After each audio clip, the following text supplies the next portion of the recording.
to agri-terrorism and agriculture. I do not, my name is Linda Carrar.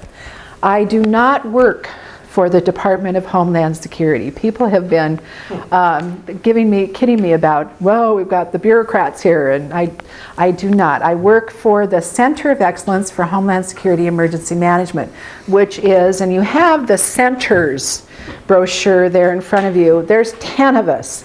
So the Ag Center is one of the centers of excellence, and the Homeland Security Emergency Management is another one of the centers. And we have aerospace, and we have marine, and we have a whole bunch of others. But my center is focused on Homeland Security Emergency Management, or all hazards emergency management, guys, which is really, after 9/11, of course, we created the Department of Homeland Security. And then everything kind of moved to Homeland Security, and we incorporated under the Department of Homeland Security. Besides a lot of law enforcement agencies, we also incorporated the Federal Emergency Management Agency, FEMA. But it was just kind of the predominant issue for quite a while was Homeland Security, and then along came a certain hurricane that hit the Gulf of Mexico called Katrina. And that woke us all back up to, Homeland Security and emergency management are really all part of being prepared for all hazard emergency management. And so really we now think about emergency management as both, and we use the term all hazard, and it incorporates both intentional acts that create disasters, emergencies, etc., and natural. And intentional acts can be those that obviously are terrorist related or intent on doing damage, so some kind of intent. But they also can be human error, like the oil spills in the Gulf of Mexico. So it can be hurricanes, it can be earthquakes, it can also be things like humans, it can be yes, Cubans, like the island of Cuba. Yes. Yeah, like them coming. Like them coming. Okay. Well, this is more the Homeland Security part. Immigration. Immigration. Immigration. Yeah, we certainly we don't spend a lot of time on immigration issues, but certainly people who take, and I actually also Pierce College and several other colleges are offering the Homeland Security Emergency Management. It's an online AA degree program and certificate, and I'm going to be talking with Walla about offering this degree program actually tomorrow, but we're taking this statewide because it's all online. I used to be the program coordinator up until June of this last year for this degree program, and now we have another program coordinator. But it does deal with situations like border patrol issues too, safety and security of the homeland. But just so you know, we really want to think about all hazard emergency management.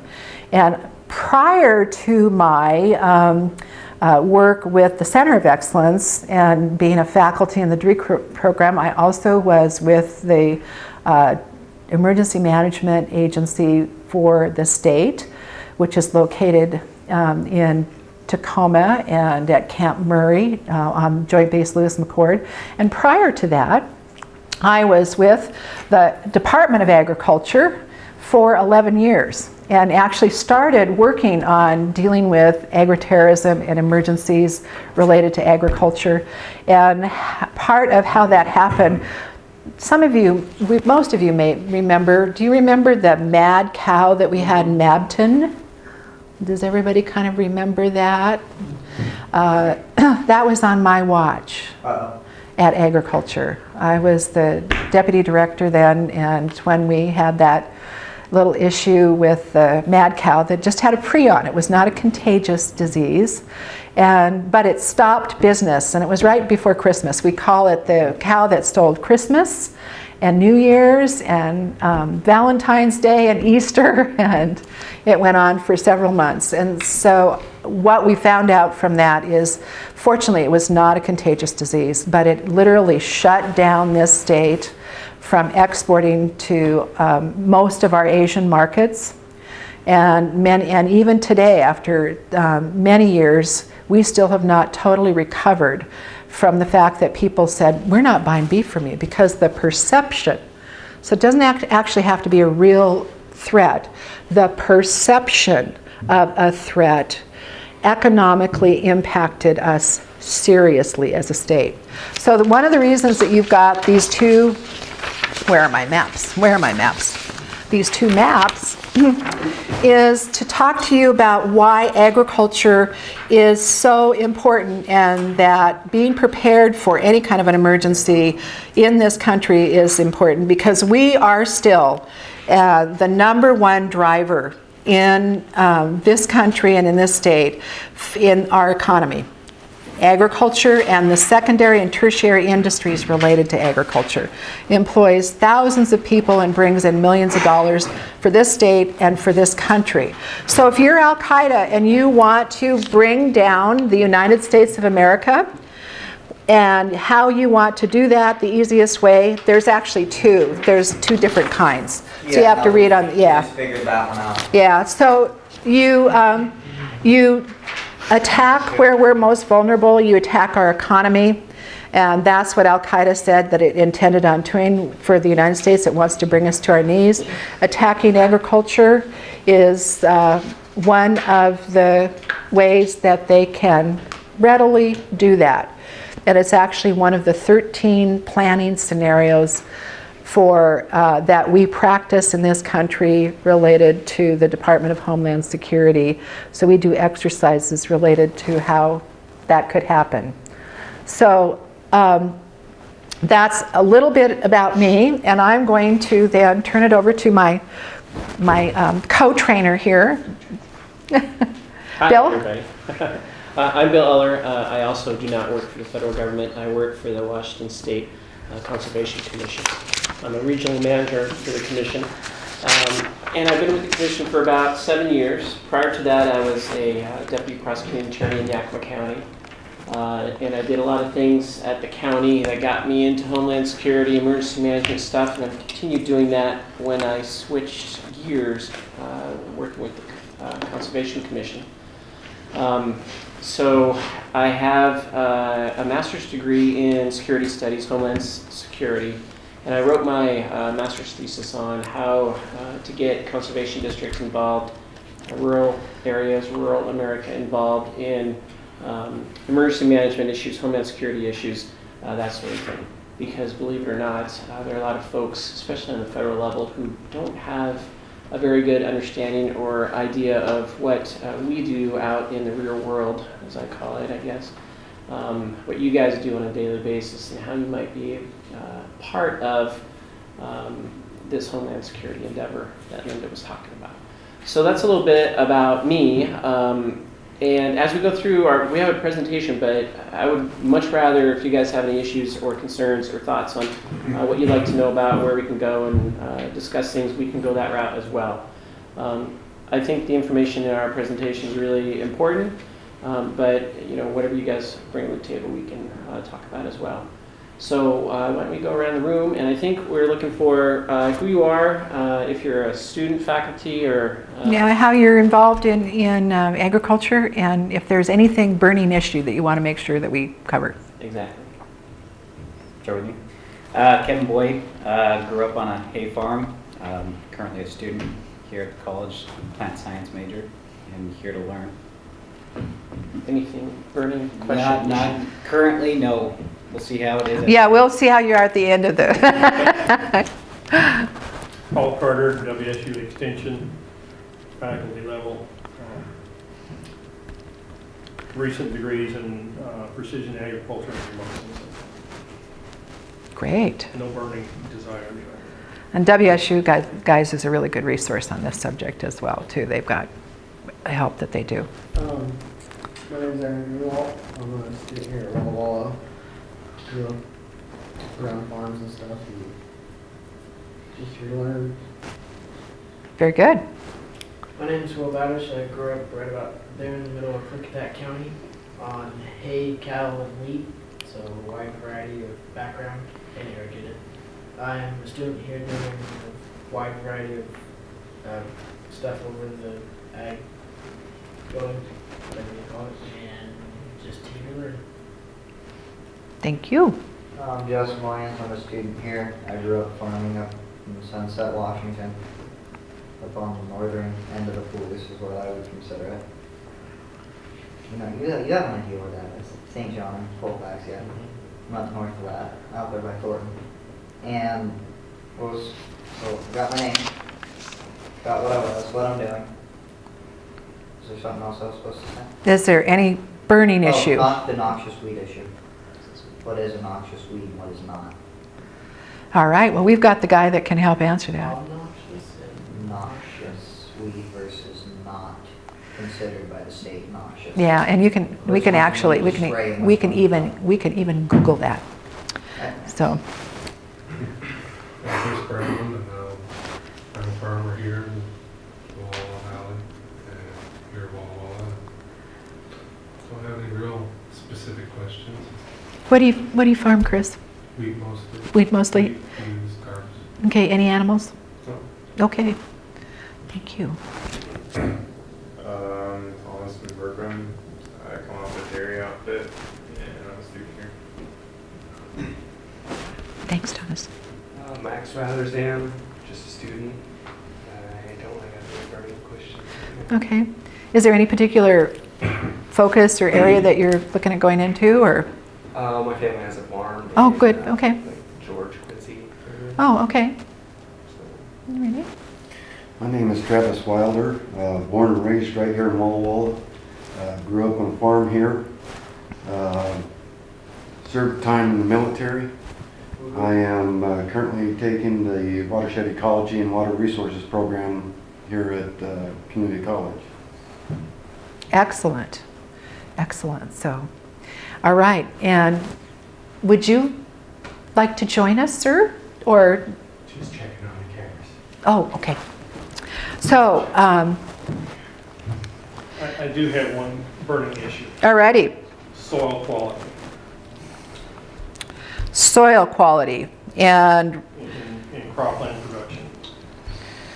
I have concerns about it, okay. and that's about the best I can say right now. All right. Well, I don't know that we're maybe going to get to that much, but I know that certainly the conservation districts and the commission is very concerned about soil quality. I work with them. Oh, okay, good. So, but yeah, we probably won't. We're going to touch more on plant pathogens and animal diseases and different things that can be. Soil quality affects plant pathogens. Yeah, that can be weaponized. So, so you may want to actually add your expertise about how that soil quality could facilitate or hinder those kinds of ability to weaponize things. So. Yeah, absolutely. I mean, any weakness in the system is going to affect the rest of the system. So that's definitely something to keep track of. Yeah. So we've got up there, and I have been talking all morning, so my voice is, I'm actually going to let Bill jump in and kind of do more since I'm getting a little hoarse here, but talk about our objectives. Well, you guys can see the objectives up there. I'm not going to read them all for you. But these are what we hope to get through in the presentation. And again, if you have any other issues that come up or questions, we can talk about those. Now, like Linda was just saying, in these documents or diagrams illustrate for you, at least in Washington State, the importance of the ag community, the ag food production network. Nationally, the federal government realizes that as well with their various directives, and I just had some quotes there that talk about that. So I guess I'm preaching a little bit to the choir here because I think we all have this kind of understanding of just how integral agriculture is to Homeland Security or the nation. But it's a tough sell sometimes depending on who you're talking to, especially if you're talking to folks in the federal government. At least that's my experience. So one of our focuses here today is this concept of agri-terrorism. Agri-terrorism is and I'm not going to read these for you. You can check them out, or you can go through the presentation as we go along. But it's not your typical terrorist threat, right? It's kind of an off-center, in through the back door, the hanky in the middle of the feedlot that infects the animals kind of thing. So we're not mainly talking about, guns and bombs and things like that, although those are parts as well. So we're talking about things that go to the whole food production system and network. Effects of agri-terrorism, if we have incidents or like the mad cow example, it can really cripple the nation in a variety of different ways. And you saw that, any of you guys familiar with 2001-ish, in Britain, they had the foot and mouth disease outbreak. That was a big, big deal, and millions of animals slaughtered from that. And I think there was about 80 or so producer suicides based on that because they lost their entire herds. And these were folks that, their herds have gone back generations, multi-generation kind of thing. So it was a big hit to them. That wasn't, as far as they know, the result of any terrorism activity. No, just accidental. It was just an outbreak.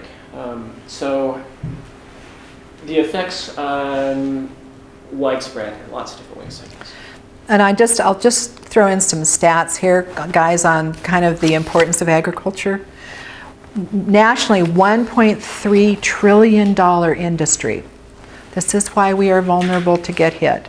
$49 billion industry here in Washington, and 160,000 people here in Washington employed, and probably more when you look at secondary and tertiary. So if we get hit, all of those people potentially unemployed, except they'll probably be pulled into the response. So, and we not only supply food for ourselves here, but we supply food for the world. So the impact is Substantial. Yeah. To put it mildly, yes. So, and as we go through, if you guys have any questions, feel free to interrupt. We can pick this up as we go along as well. So, history of agri-terrorism. This is not something that, even though Linda was talking about Al-Qaeda and their aspirations for some aspects of agri-terrorism, it's not a new concept. It goes back even further than this, but there's many examples of folks trying to use, kind of strike at the heart of your food production capability. And kind of an offshoot, at least in my mind, from the agri-terrorism, crop and animal production is in eco-terrorism, environmentalist folks. They also have a history of trying to use terrorism to put forth their ideas. And it's not just around the nation. I mean, there's some cases of the Environmental Liberation Front that happened just here in Washington State. Seems to be predominantly on the West Coast. But these folks may not make the news as often as other kinds of things. Actually, this whole topic of agri-terrorism is not as spectacular as other things that go on. So it's kind of a sleeper issue, and it's something that every chance I get, I like to talk about because it directly affects the industry that you guys are in. Well, and of course, WSU has been a target for ELF and ALF. University of Washington has been a target. They burned down one of the big buildings and labs at the UW. Washington actually has had more agri-terrorism than any other state in the nation. And one of your new faculty, and I'm blanking on her name right at the moment, she worked at the Puyallup WSU. Glenn. Thank you. And so it was that lab that was also hit, and it was targeted. They poured acid all over the lab, did a lot of damage and to that lab, and it was all over our eco-terrorists. And this guy, actually, the Earth Liberation Front took credit for him, but it was actually one guy that was going around with in his station wagon and decided that he wanted to take down all of those radio towers, and he just a little hacksaw, and he'd go out at night and would spend all of his free time sawing away at the bottom of these things to weaken them up. So to this day, we still don't know if he acted alone or whether he was really part of a bigger Yes. group. But it only takes one person. Exactly, and that's an important point. It's not maybe the organized group that does this, but it's the folks who aspire to be like them or espouse the same ideas, that sort of thing. So it's part of that asymmetrical threat is it's not just folks that are identified and we know who they are, or at least where to find them. It could be a whole bunch of other folks. What makes this attractive to terrorists? Well, we've already kind of talked about it, about how it's a little bit different than going up against hardened targets, military targets, something like that. It's a little bit of the soft underbelly of America. Like I'm going to talk about in a little bit. It's not like law enforcement's really focused on these kinds of issues. It's mainly response that they're very well prepared for, especially when you talk about the animal and plant pathogens. But you guys, really producers and farmers, really are the front lines when it comes to agri-terrorism, being on the watch for things out of the ordinary, things that just kind of don't make sense to you. Folks who are not where they're supposed to be, those kinds of things are all red flags for you to be thinking about. And we'll also talk a little bit about how folks, I had a hard time selling my thesis that why does this matter? Why does rural America or issues that are not in the urban centers, why should that matter to Homeland Security? And it's a lot of the concept of, well, this isn't going to happen here. This is Walla. Stuff like that doesn't happen here. But like we're talking about, it does happen here. Maybe not here, but very close by. State. Yeah. So. Well, and again, we're soft target, and we are difficult to. We talk a lot in this kind of arena about hardening targets, and so buildings we can harden, we can lock up schools, we can do things that harden, and of course you can do things that harden you as a target on your property as well. Securing your property, being aware of who's coming and going on your property, etc. But it's still, because just think of all the land that we cover. It's really hard to harden all of that. And so situational awareness, like Bill was saying, is very, very critical to just know your property, know your animals, know your situation, who needs to be there, who doesn't, etc. is really important. You were mentioning about having to watch for who comes on your land and watch who's watching you and all that. I don't know if we're just in the sheltered neck of the world or not, but we have traumatic problems, not with anything like this, but with just urban city people trying to change things to city life and having that entire problem. And that is tremendously a huge problem concerning to this. In fact, for the NRCS planning meeting that happened a month or so ago for Clickitat County, that ended up being the very first topic to take care of for the county, was just the amount of needing to educate the vast people around our county that are coming in, trying to turn up all these 5 and 20 acre lots into something, not really having a clue what's going on at all. And so how are you saying to specify or separate between these groups? Because we're having more problems with what you guys would be considering not any problem, because they're not threatening anything as far as by demolishing it. They're threatening things by trying to change how things happen. How are you saying this, how are you separating these groups? Yeah, absolutely. That's a really good issue, because it's not rising to the level of a physical or some sort of threat where they're going to damage property or people. But it's kind of like that, because they're doing things that maybe they're not properly taking care of their weed problem, and that's causing you guys a problem. And you're definitely going to see more of those issues because there's more and more urban pressure on the rural areas in that regard. So it's something that I think we can work with Extension on as an educational component. There's a large need there to educate the urban population about what it's like to be in the rural area. And certain thing, you guys have a certain way of doing things, and it makes sense, and there's reasons why you do it, and folks who come into the area definitely need to know that. So it's kind of a continued communications kind of a piece, but probably at some point it needs to be a little bit more formalized and focused, because especially in like the Kittitas County, we see a lot of those issues within smaller lots, like you were saying. And you can do, and we've had counties that actually have done some management through land use and development, so that they don't allow development in certain areas. They don't allow 1 in 20s because it impacts the watershed, it impacts the soil quality, et cetera, et cetera. So there are things that certainly the conservation districts and extension and others can help share with communities about ways of addressing some of that. Some of the use planning has actually backfired on that because they require to have 10, 20, 30, 40 acres to be able to build on. So that makes a really nice small farm instead of somebody coming in and just putting a house on 1 or 2 acres. They have to buy 30 or 40 acres.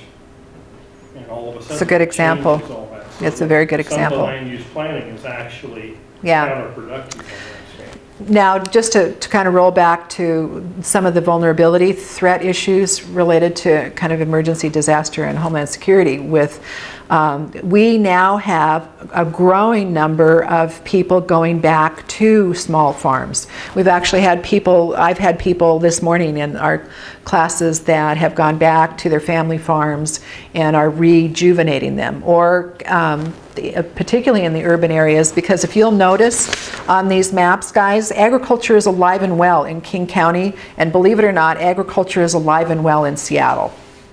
So there are people who are doing small plot and small farms, and they're specializing. So there's a positive in some ways because people are doing better practices for the land because they're working with the conservation districts, but then there's the vulnerability too because they're so small, they're in the system, and they can transmit diseases and pathogens because they just don't know any different because they haven't been trained like you guys have. And they fall under the radar. And they fall under the radar. So it's a double-edged sword. So on one hand, it's now starting to be a positive in that people are starting to get, move from clueless to a little bit of starting to have some clues. But then also, you're right, it does change the environment that you're trying to work in and have a living in. Yeah, for my mind, I mean, there's formal methods to do that, and there's informal methods. And one of the most important in my mind is kind of the informal, mentoring from one producer to another on how you do things, that kind of thing. So, but lots of resources out there for folks to find out how to do things if they want to take advantage of them. But not a lot of people want to come into this kind of a setting and I'm going to spend a day doing this kind of deal. So they get most of their information from talking with other producers. So feel free, to, if you have the time, to cross-pollinate there, educate a little those folks, because it's going to be more important as we go down the road, that's for sure. I got a question. You talked about hard lockups and whatnot. We've got thousands of miles of riverways and creeks and streams and whatnot. And we've got people that are watering their cattle out of them. We've got people that are irrigating their fields out of them. And you're talking about being conscious because that is really a vulnerable spot for us when it comes to... Yeah, it's an easy transport mechanism for, yeah. So and that's a very, very good point. It is a vulnerability. We have been working with the irrigation and the irrigators for many, many years, related to them understanding that those irrigation canals and ditches can transport diseases, pathogens, viruses, other chemicals that we don't want ending up on the landscape that could put us all out of business. And actually the irrigation districts do, as part of their assessment for folks that are part of their irrigation districts, pay an assessment, an additional assessment that goes to Grand Coulee for extra security for that main system. But that's why agriculture is vulnerable, is it is incredibly difficult to secure all of those tentacles, if you will, that spread all the way through our state, all the way down to here. So they're sadly, an easy transport. So again, we are, and Bill said it earlier and we'll say it again, we are the front line. You are the front line. Your awareness, your understanding that it doesn't have to be Al-Qaeda. You're going to hear in a minute that most likely it won't be Al-Qaeda. You are our front line. You're your own best protection. Be vigilant, be aware, and if you see something, ask and report it. But that's what makes agriculture so vulnerable, is just our systems. And we can't be there 24/7 watching it all. So I'm sorry I don't have any better answer. We are aware of it and we're trying to do some things about it. But that's why we're here today talking to you guys about how important your eyes and ears are on the ground. Yeah, and for my money, this is not we're here to scare you session. This is just talking about some of the issues. I mean, that is a huge issue. Just the land size, I mean, like we've been talking about, it doesn't really matter farm size, other than there's more farms in the west than there is in the east.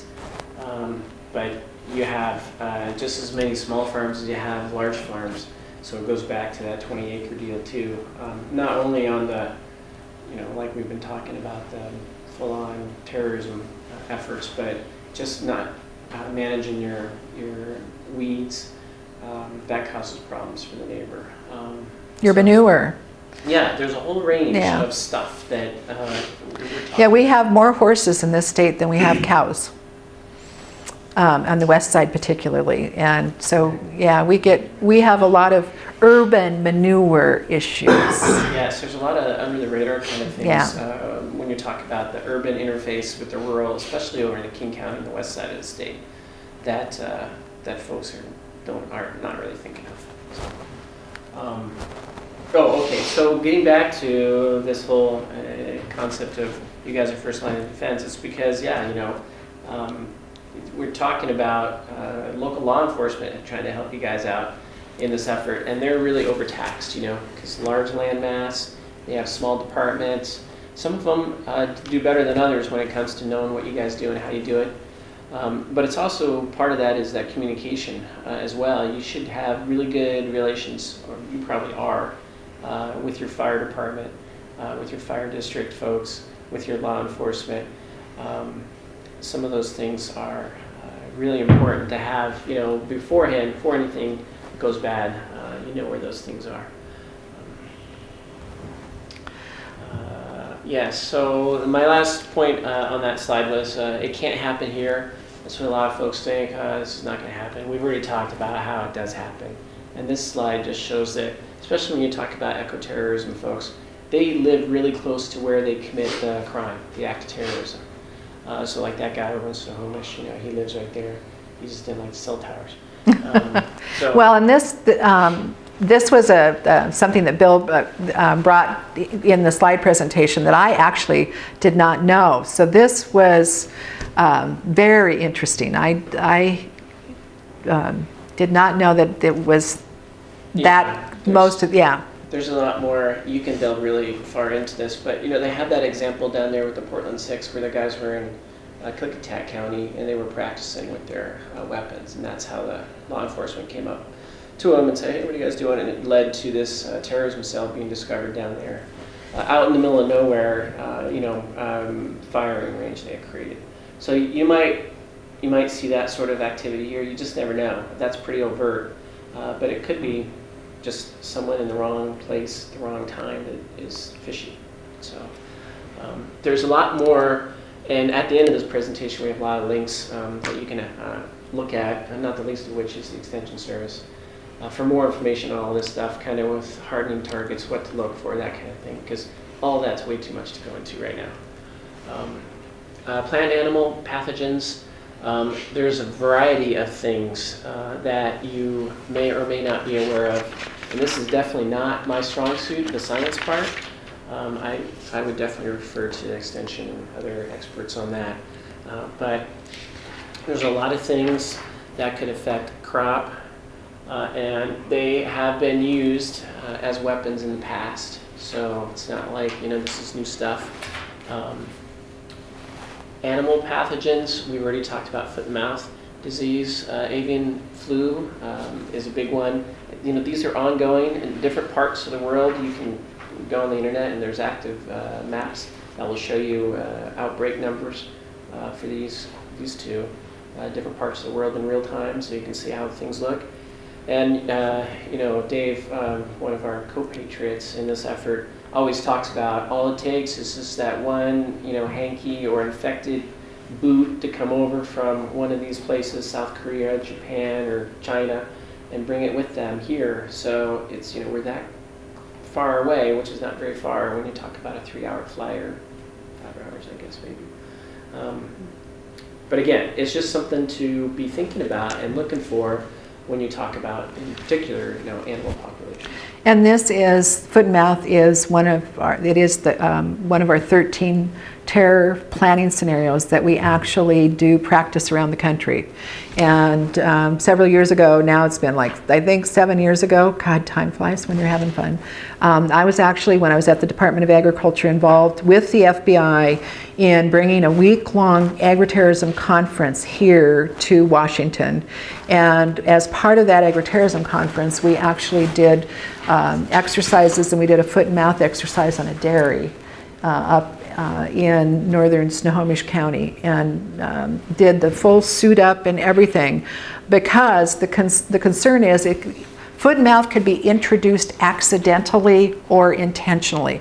The result, either way, could be catastrophic. That's how bad it is, as far as what the spread and the virus is. And I love trying to say this. The foot and mouth virus is the most virulent virus known to mankind. Say that 3 times really quickly. Virulent virus. It's hard to kill. It can travel on wind and water and people and handkerchiefs. I mean, it's just a nasty, nasty, nasty virus. So, and it's also really easy to transport. You can transport it, get snot off an infected animal on a handkerchief, put it, as Bill said, put it in a plastic baggie, zip it up, put it on a plane in your baggage, off you go. And you can go to Kansas City and drop it in the middle of a feedlot. Cows, are curious. They'll run over and sniff, sniff, sniff. Bam, you've got yourself a big problem. Big problem, because it spreads so fast. So I think if you hit the next slide. Unfortunately that's UK. That's part UK. of the, I think it's there we go. And this is hogs, guys. This is if pigs and the transport of, right? I think that's out of North Carolina. So 6 days, we've got 23 states, 27. It just shows you how fast it spreads when you're talking about sale of animals and transportation of animals. It can be very, very fast. So. And you're talking about already then quarantining huge areas, having to stop transport. Right now, just from my mad cow experience, you've got most of the world that's not going to trade with you, because they're not only worried about either the pork or the beef, because now you have beef cattle infected as well. They're worried about the virus being on other commodity goods that you're going to try to ship out of our country. And it could be anything. It could be computer parts. It could be any. They're just basically going to say, forget it. We ain't going to take nothing. So it's, you know, that we had that experience with the mad cow prion that was not contagious. And yet all of our Asian trading partners, literally within less than 24 hours, had stopped taking product from us. So, but yeah, so, and look at the cost. The cost for an outbreak in the US is $30 to $60 billion.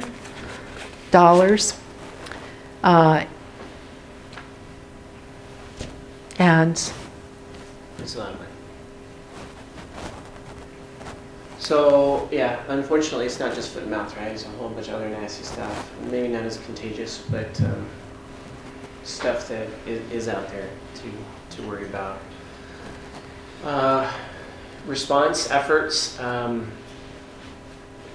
It's kind of, you know, once the cat's out of the bag, then you have some of these things, aside from maybe some preparation, but most of the effort's going to be on that. You have to do that sort of thing, but the damage has already been done, like Linda's been saying. So it's going to be really difficult for the industry to come back. It'll take many years if you get to that point. this is the Newcastle in LA. Yes, oh, I remember. Yeah. So does everybody know what exotic Newcastle disease is? Bird disease? You want to hit the next. So you can look at some of the numbers there. But guess where this outbreak was of this disease, this bird disease? LA. It was in the very densely populated part of LA. You can see the quarantine zone around LA. And they had to go in, and if you flip back to the other slide, we'll look at the numbers. Over 3 million, you know, we might as well, kind of 4 million birds that had to be put down. The reason is in this area of LA, a lot of these are not 1 in 20 farmers. These are like city lots, and they have roosters and chickens for eggs and cockfighting.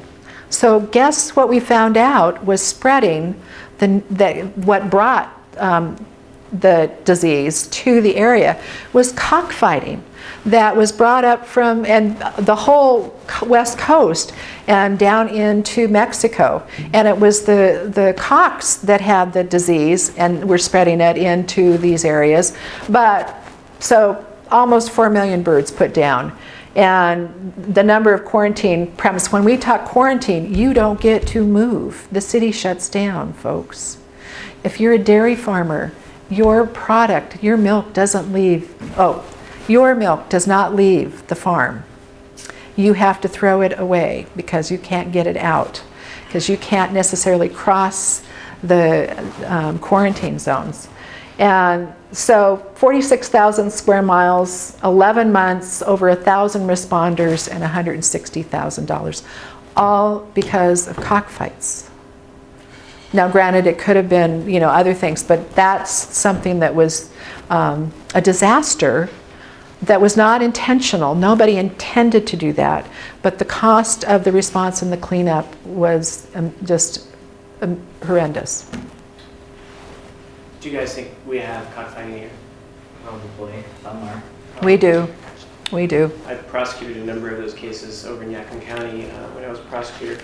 And it's really difficult prosecuting those because law enforcement doesn't take it serious, you know? And then the judges are like, this is just animal fighting. It's not a big deal.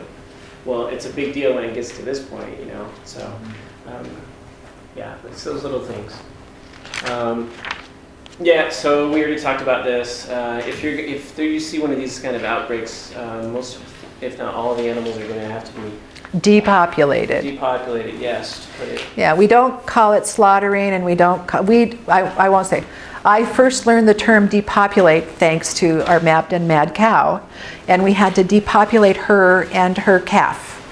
And I went, depopulate? What are you talking about? We're killing her. aren't we? We're slaughtering her. Or she already actually had been slaughtered, and so we actually killed the calf. But no, the term of art that is used by USDA and others is to depopulate. So we go in and depopulate all of these animals. And in many cases, it's thousands, and hundreds of thousands of animals.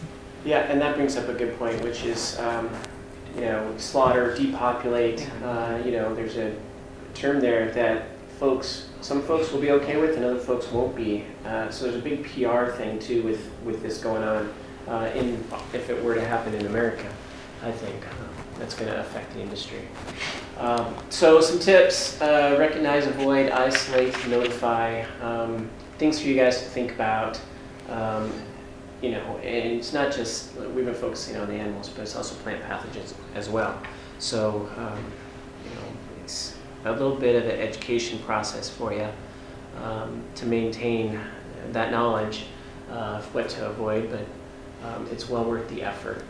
Yeah, we actually have plant pathogens, and WSU help me here, that could wipe out our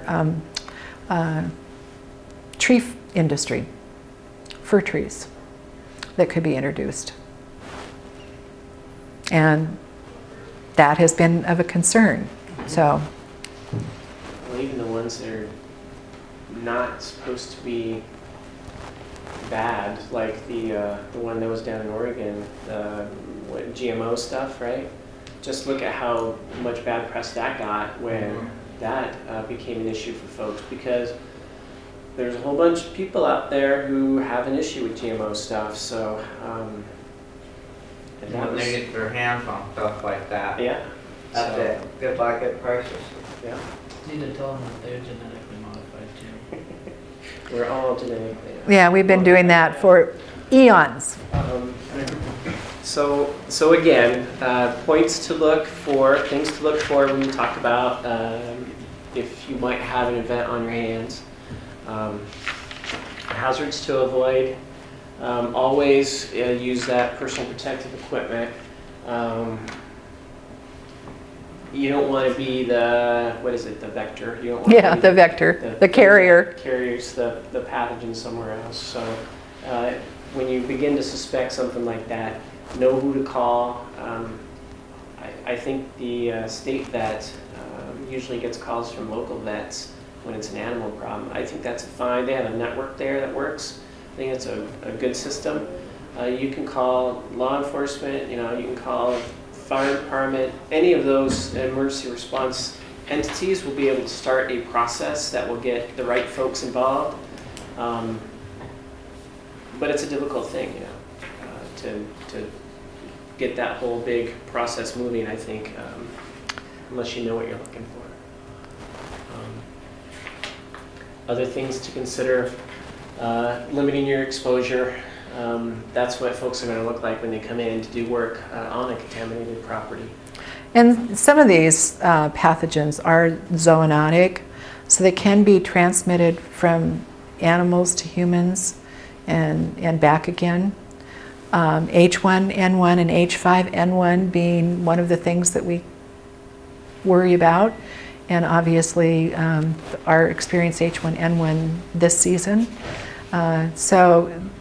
But those, the proper protective equipment and looking at your processing and where you're handing off your farm to fork, your food supply, it's just really critically important. And look at the kinds of accidental things that have happened just in food safety, where we've got huge salmonella outbreaks. And companies have been shut down and gone out of business because of the fact that they didn't have the good safety and inspection in line. So contamination can happen very easily, and then it can happen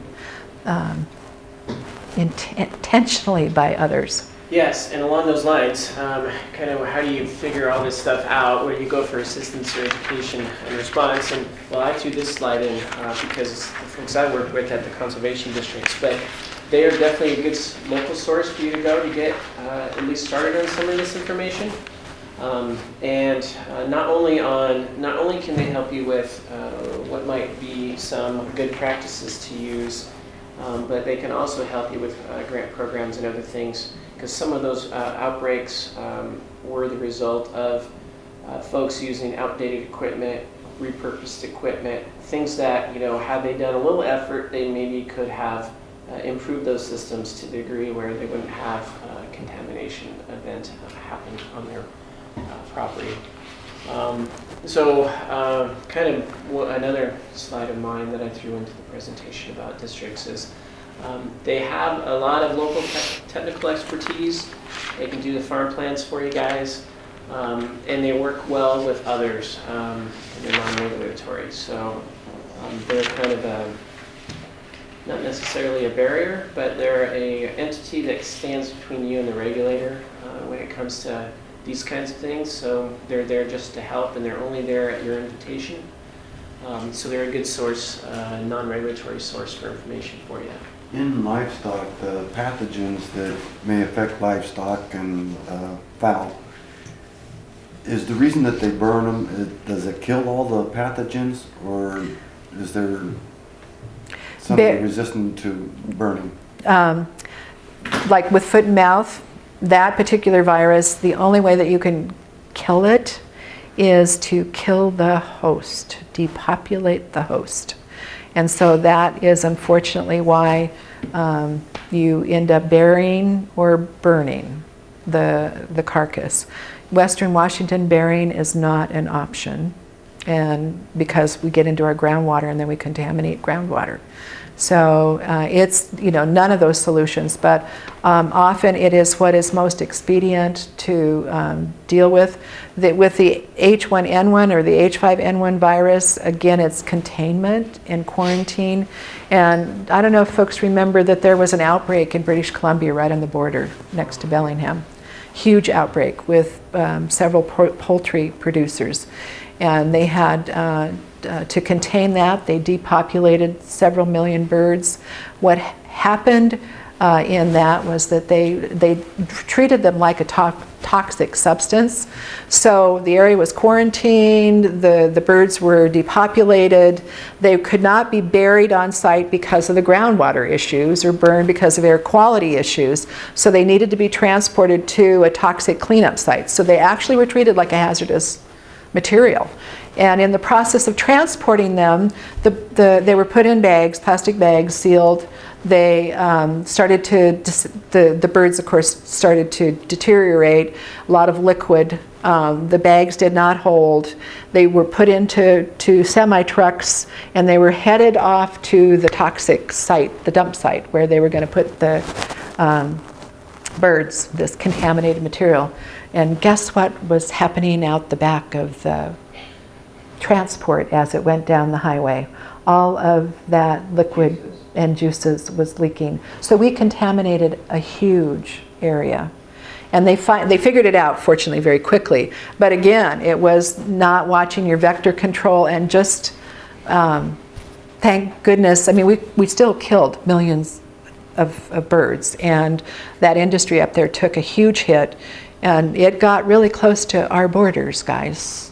We didn't end up having, we helped. We actually sent people to help BC. But it was that easy, that totally unintended consequence. But just not thinking through. But it's got to be handled as if it was a toxic substance. It can be complicated. And I think the transport issues is one of the reasons why if they can take care of it on site, they prefer to do that.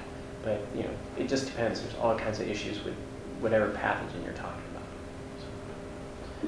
about. Yeah, I'm not going to go through all these other than to say I put in your presentation some of the ones I like, web-related resources for hardening your own, buildings and structures on site. The Rural Crime Prevention WSDA website, very good. And then the Extension Service has links. You go into Extension and then you can get lots of links to lots of different issues. So that's probably my number one source. And then there's the Emergency Management Division, state agency that will have resources. And then Public-private partnership, Northwest Warren also has some good resources to get you started. This is a really high-level overview of this kind of stuff. There's lots more if you have the time and the interest to pursue in all this. And here's a few other ones that I really like that I just threw out for you. I hope we didn't scare you too much. That wasn't our purpose. Just kind of something to talk about here. Homeland Security. We can show the cartoon. That'll have us leave on a lighter note. Yeah. So, but it is, I do want to say it is an important issue that we need an awareness about. And it's part of our responsibility as good stewards to be aware and do the preparation, whether it's for drought, which is a disaster and emergency, which unfortunately we'll probably declare a drought this year and has some significant consequences as well to our economy. Or it is some kind of a plant or animal disease that we have to deal with that are totally unrelated to anybody intending on harming us. Because the bulk of the time it isn't necessarily anybody intending, it's just an accident, but it has some dire consequences for us potentially. So. Any questions? I guess we're pretty much right out of time. So, was this interesting for folks? I mean, was it something that kind of at least gave you some food for thought? Yes, no? Yeah. They're still awake, so that's good. After lunch. Thank you very much. And all of our emails are at the last, yeah. So if you've got any questions, please, or if you have other people that are interested, you can get a hold of any of us and we'll coordinate getting some training and people out to talk and as resources. So that's our story and we're sticking to it. Thank you. Thank you.